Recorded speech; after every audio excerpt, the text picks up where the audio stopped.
Hey leaders, Tarun Stevenson here for Lead, Communicate, Grow, and in this episode I want to talk to you about the 5 Whys method for getting better outcomes in your organization and in your systems. Come on, let's get into it.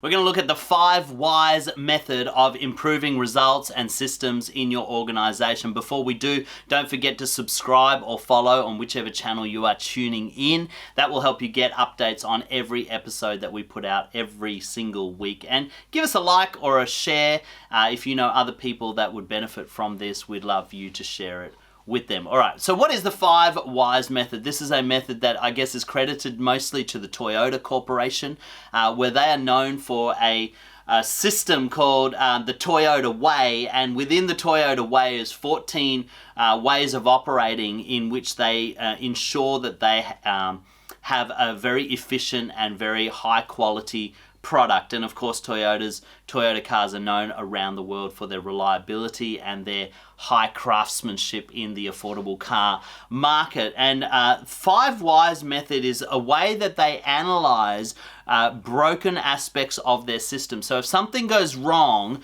what they do is they engage in a conversation where they ask the 5 whys of what went wrong. So very often when we see something went wrong, or a system failed, or somebody didn't perform their task the way that they should have, the first natural reaction is to ask why, what happened. But very often as leaders, what we do is we stop at the first why and we allow that to be the explanation of what went wrong. And normally, if you just go to the first why, it usually is just at the level of blaming the person that didn't do what they should have done.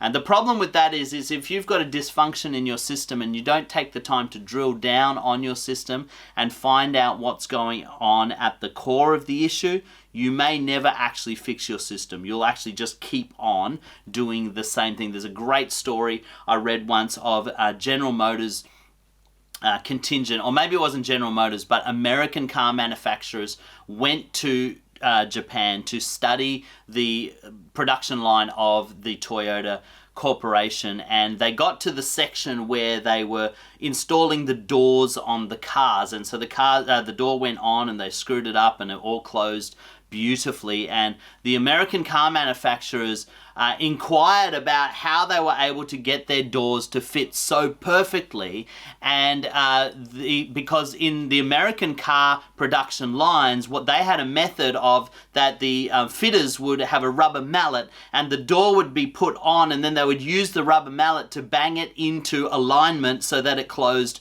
properly. And they asked the Toyota manufacturers, how come your doors just fit without any kind of rubber mallet? And they said, well, that's because we designed it that way. We took time to analyze what was wrong, and we devised a system to ensure that every door fit perfectly the first time. And this is really where things like the 5 Whys method really come into play. So if you've got something that goes wrong, let's say you're a fast food chain and your burger goes out wrong and a customer complains. Well, the first question you might ask is, why did the customer not like the burger? And they might, tell you why. It didn't have certain ingredients, or it was made badly.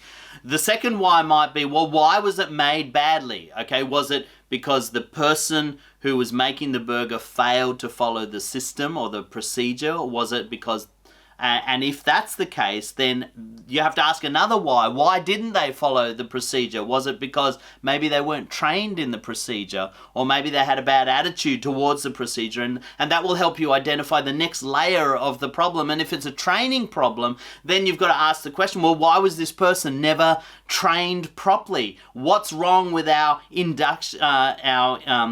onboarding system that allows somebody to go through the system and not get trained properly? And then if there's a problem with the induction system, then why is that a problem? What do we need to change to ensure that this doesn't happen again? And so you can see very quickly that if you ask 5 whys about the problem, you can drill down to what becomes a core issue. And often you'll drill down to the level of your systems. You'll find that there's an aspect of your system that is broken, whether it's a lack of training, whether it's a lack of communication, whether it's a lack of implementation, whether it's a lack of follow through, or whatever it might be, you will find that there's a breakdown in your system, and that's where you need to fix the problem. It's no good just blaming the person that got it wrong.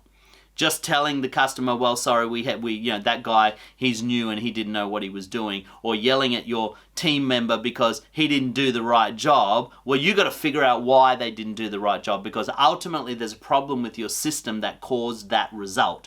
And so that's where the 5 why method really comes into play, is it helps you identify it so it doesn't get repeated. You don't keep having people making bad burgers. You can actually deal with the system that caused it in the first place, and then create a team that is able to produce the results that you want them to produce. So here's 5 ways that I think you can use the 5 whys method to analyze your systems and your problems and make sure you are getting better outcomes in the long run. And the first thing is this: you need to invite all parties to participate in the conversation.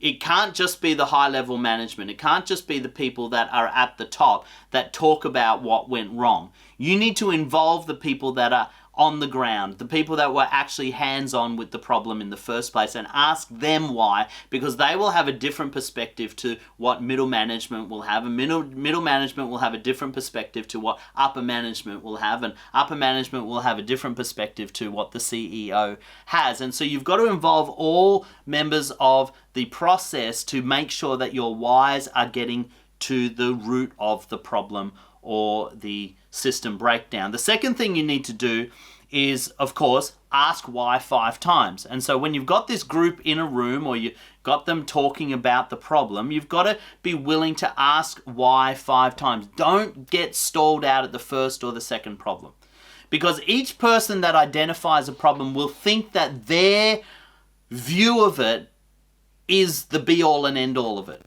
Very often, team members will zero in on what they understand. They will zero in on what they know and what they feel confident in. And so very often they'll say, well, if you fix this, then we wouldn't have problems. And that might be part of the issue, but you've also got to understand there might be layers. And you've got to be prepared to go through the process of asking all 5 whys, not just stalling out at one just because one person thinks that's the problem. Well, it might be the problem, but there may be a deeper issue that's at work, and you've got to go through that process. That's the second thing. Third thing is this: once you've identified the root problem, then you've got to identify some solutions. No point knowing what went wrong if you're not prepared to fix it. So you've got to go through a process. And again, this involves your whole team, where you ask everybody, how do I fix this problem? How do I get a better outcome all along the way? And what you will find is very often somebody who is a process worker, somebody who is on the ground, hands-on, will have a different reason why your system doesn't work. And you need to listen to those people, because they will have a better understanding of what makes it practical than somebody who is in an office and they're being theoretical. And so you've got to involve everybody in the solutions process. And then once you've identified the solutions and you've rolled the solution out, you need to make sure you communicate it to everybody. Make sure there is a retraining. Make sure that everybody on the team understands how the system has changed, because the last thing you want is an old system overlapping with a new system and causing confusion. So you have to have very clear top to bottom communication on how the system has been tweaked, why it's been tweaked, and what outcomes you're looking for as you move forward. So that's my little synopsis on the 5 why method from Toyota, and I hope that was really helpful for you. I find it really helpful for analyzing problems and system breakdowns in my business and the church organization that I'm a part of, and I hope that you can start implementing that in what you do as well. Don't forget to give us a comment below if this is helpful. Let us know what you think, and also give us some topics. If there's something you want us to talk about, make sure you let us know, and we'd love to create content that is more tuned to what you're experiencing. We'll be producing another video next week, so make sure you've subscribed and liked, and we'll see you next week. Thanks very much.